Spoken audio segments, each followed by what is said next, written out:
কিছুদিন আগেই আমি কামারপুকুর জয়রামবাটি গেছিলাম। অনেক কিছু কিনেছি ওখানে। চলো তোমাদের সাথে একে একে শেয়ার করি। আমাদের বাড়িতে গণেশ ছিল না, তাই মা এই গণেশ ঠাকুরটা নিয়েছে। এই ঠাকুরটা পোড়ামাটির তৈরি।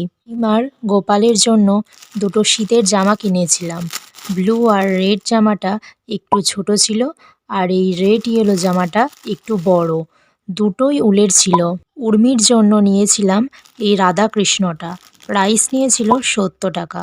ছোট গীতাটাও নিয়েছি। এটাকে কি বলে আমার ঠিক মনে পড়ছে না, আলমারির গায়ে লাগানো হয়।